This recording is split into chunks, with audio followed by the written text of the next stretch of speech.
Bloomberg Audio Studios. Podcasts, radio, news. I'm Stephen Carroll, and this is Here's Why, where we take one news story and explain it in just a few minutes with our experts here at Bloomberg.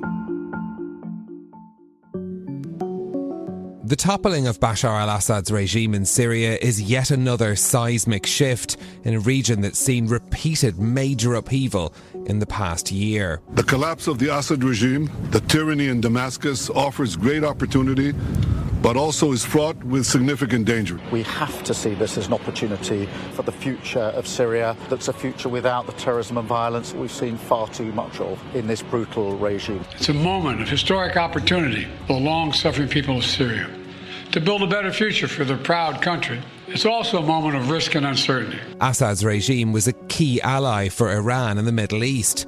Hamas and Hezbollah, other groups supported by Tehran, are also weakened after more than a year of conflict with Israel. So here's why Iran is losing its influence.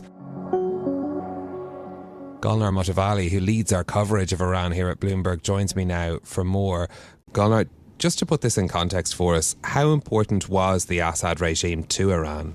If you think of Iran's network of proxies, or what it calls itself the axis of resistance, and what we tend to refer to using our language as the network of proxies and allies, you can look at Syria and Hamas and Hezbollah as some kind of triangle in the Levant, in the Eastern Mediterranean.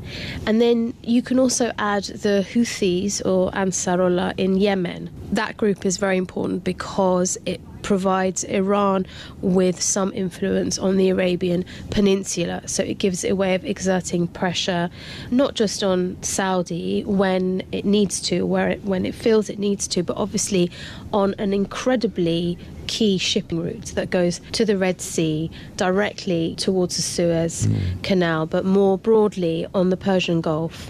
If you think of those three pillars, Hezbollah, Syria, Hamas, it really had the Levant area covered, especially when you think about the way that Iran's enmity and opposition to the state of Israel since the foundation of the Islamic Republic has been so defining of its foreign policy and even of its identity. So to that extent, that cluster of allies in the Levant were very important in terms of challenging not just Israel, but obviously US influence as well. So what does Iran do now then? If it's, I suppose its centres of influence have been weakened, these three ones now, how can it respond to this?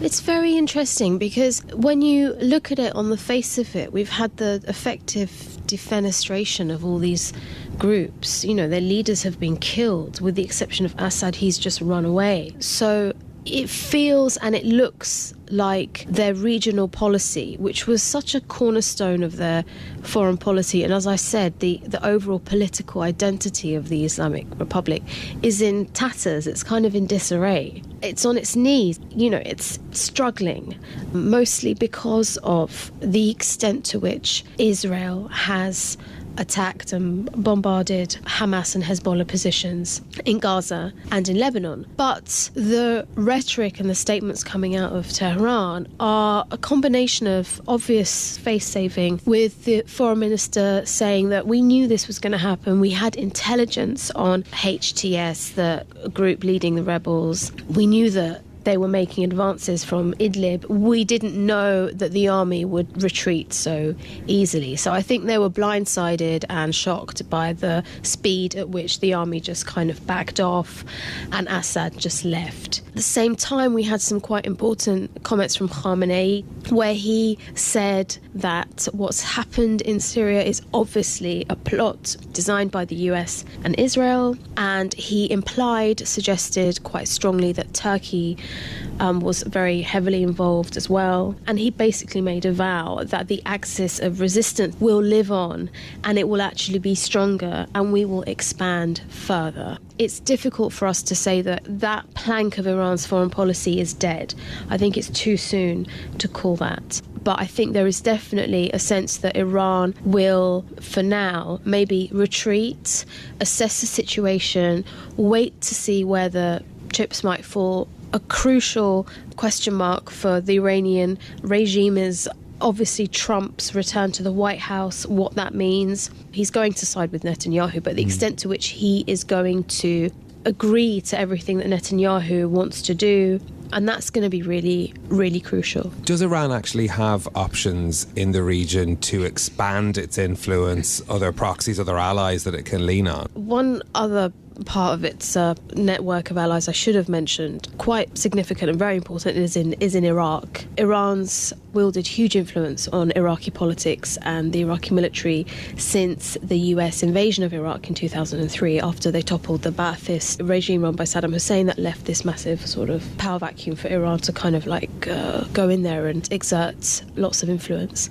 So potentially it can double down on those efforts if it has enough buy-in from the Iraqi government. There were some suggestions, some unofficial and I think unverified reports, suggesting that Iraq didn't want to get involved in what was going on in Syria, didn't want to go into Syria. And so it will be interesting to know whether that was a request that Iran made of the Iraqis and whether they pushed back on that. So even that relationship, there's a bit of a question mark there. But, it still has the Houthis in Yemen, but it's also struggling with very weak economy, extremely weak economy, and it's a very unpopular system right now, the Islamic Republic. It can't rely and lean on public legitimacy or popularity in order to be able to convince the public that it's a good idea for it to double down on this and spend more money on what has turned out to be a very costly foreign enterprise.